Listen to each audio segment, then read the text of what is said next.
السلام علیکم۔ نعمان چلتے چلتے اچانک ٹھٹک کر رک گیا۔ اس کے راستے میں موٹے پائپ کی طرح ایک لمبی سی چیز حرکت کر رہی تھی۔ نعمان نے اسے غور سے دیکھا اور پھر کانپ اٹھا۔ یہ کوئی بہت بڑا سانپ تھا۔ اس کا ایک سرا دائیں طرف والے کھیتوں میں گھسا ہوا تھا اور دوسرا سرا بائیں طرف تھا۔ یہ سمجھ ہی نہیں آ رہا تھا کہ اس کا منہ کدھر ہے اور سر کس طرف ہے۔ نعمان الٹے پاؤں پیچھے ہٹنے لگا تاکہ کچھ ٹھہر کر اس کے جانے کا انتظار کر سکے۔ تھوڑی ہی دیر میں سانپ کا سارا جسم سمٹ کر دائیں طرف والے کھیت میں چھپ گیا۔ نعمان اس کے بعد بھی کچھ دیر انتظار کرتا رہا۔ جب اسے یقین ہو گیا کہ سانپ جا چکا ہے تو وہ پوری رفتار سے دوڑتے ہوئے گاؤں میں داخل ہو گیا۔ گاؤں میں داخل ہوتے ہی اسے ایک گلی سے رونے کی آوازیں سنائی دیں۔ پھر گھر پہنچتے ہی اس نے نانی اماں کو یہ کہتے ہوئے سنا، لو آج چودھری کی لڑکی بھی چل بسی۔ سنا ہے اسے بھی وہی سانپ ڈس گیا جس نے 10 دن پہلے کرم دین کے لڑکے کو کاٹا تھا۔ نانی اماں یہ باتیں اپنی بڑی بیٹی یعنی نعمان کی خالہ سے کہہ رہی تھیں۔ اس رات نعمان کو دیر تک نیند نہ آئی۔ وہ اس سانپ کے بارے میں سوچتا رہا۔ اگلے دن اس نے نانی اماں سے پوچھا، اماں یہ سانپ کون سا ہے جو اتنے لوگوں کو کاٹ چکا ہے مگر لوگ اب تک اسے مار نہیں سکے؟ میں نے تو سنا تھا دیہاتی بہت بہادر ہوتے ہیں، سانپ اور بچھو کیا بھیڑی اور شیر کو بھی مار دیتے ہیں۔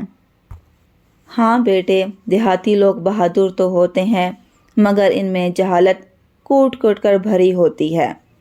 اس سانپ کو گاؤں میں آتے ہوئے 6 مہینے ہو گئے ہیں۔ یہاں ایک مزار ہے، اس کے مجاور نے مشہور کر دیا ہے کہ سانپ میں مزار والے بزرگ کی روح اتری ہوئی ہے، اسے کوئی مار نہیں سکتا، جو اسے مارنے کی کوشش کرے گا وہ تباہ ہو جائے گا۔ اس سے بچنے کے لیے مزار پر نذرانے چڑھانا ضروری ہے۔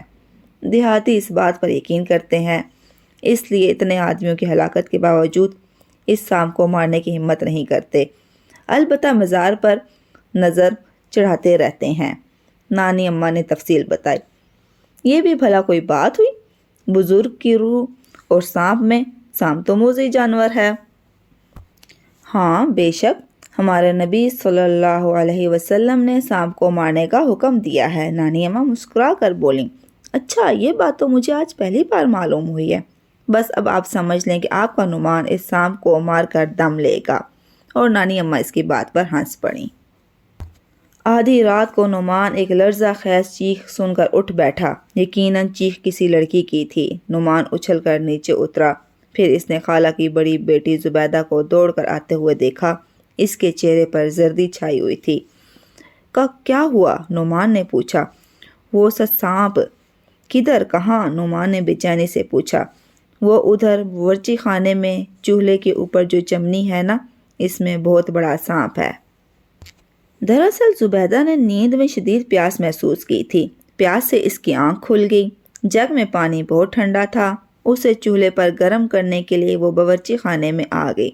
تب اسے سانپ نظر آ گیا جو چولہے سے چمنی میں چڑھ رہا تھا۔ اتنے میں نانی اماں بھی آ گئیں۔ انہیں سانپ کے بارے میں معلوم ہوا تو وہ بولیں، بس اب اس سانپ کو جانے دو، آج گھر میں کوئی مرد نہیں ہے، اسے مارنے کے لیے تو بڑا تجربہ چاہیے۔ ارے نانی اماں، میں ہوں نا مرد کا بچہ، اور تجربہ آپ کا کافی ہے، آپ مجھے بتا دیں کیا کرنا ہے۔ نعمان نے سینہ تان کر کہا، اچھا ٹھہرو، پہلے مجھے سانپ کو دیکھنے کے بعد کا سنت طریقہ ادا کرنے دو۔ یہ کہہ کر وہ چمنی کے پاس چلی گئیں اور زور سے بولیں، اے سانپ، اگر تو کوئی جن ہے تو یہاں سے چلا جا، اللہ کے بندوں کو مت ستا، اگر تو نہیں جاتا تو پھر ہم تجھے مارنے کا حق رکھتے ہیں۔ جواب میں سانپ کی زوردار پھنکار سنائی دی۔ 3 بار نانی اماں نے اسی طرح کہا مگر سانپ چمنی میں گھسا رہا۔ اچھا تو بیٹا نعمان، یہ سانپ مرنے ہی کے موڈ میں ہے۔ پھر انہوں نے خالہ سے کہا، جاؤ ابو کی برچی اٹھا لاؤ اور الماری کے پیچھے رکھے موٹے ڈنڈے بھی۔ مگر خالہ سے پہلے نعمان بھاگ کر گیا اور یہ چیزیں لے آیا۔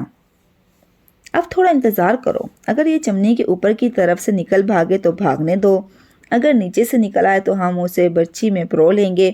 نعمان تم ڈنڈا تھام کر تیار رہنا، اور ہاں بیٹی تم بھی۔ آخری الفاظ انہوں نے اپنی بیٹی سے کہے جو ذرا گھبرا رہی تھی، انہوں نے برچی خالہ کو پکڑا دی۔ کچھ دیر سب دم سادے کھڑے رہے۔ نانی اماں کچھ پڑھ پڑھ کر پھونک رہی تھیں۔ اچانک سانپ نے اپنا پھن چمنی کے نیچے سے نکالا۔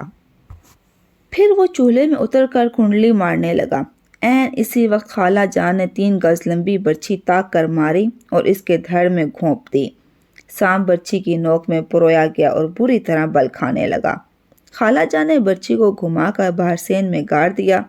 سانپ اب پٹخنیاں کھا رہا تھا مگر برچھی سے خود کو آزاد نہیں کر پا رہا تھا۔ بس پھر کیا تھا؟ نعمان نے اللہ اکبر کا نعرہ مارا اور ایک موٹا ڈنڈا لے کر سانپ کی دھنائی شروع کر دی۔ پھر نانی اماں نے بھی اس کا ساتھ دیا۔ تھوڑی دیر میں 7 فٹ کے سانپ کا کچومر نکل گیا۔ صبح جب نعمان نے اس کی لاش کچرے کے ڈھیر پر پھینکی تو دیہاتی اسے شکر گزار نظروں سے دیکھ رہے تھے۔ کئی لوگوں نے اسے خوب شاباش دی۔ وہ سمجھ گئے تھے کہ بزرگوں کی روح کا سانپوں سے کوئی تعلق نہیں ہوتا۔ اگر کہانی اچھی لگی ہو تو لائک کریں، شیئر کریں۔ ملتے ہیں پھر ایک اور نئی اچھی سی کہانی کے ساتھ۔ اللہ حافظ۔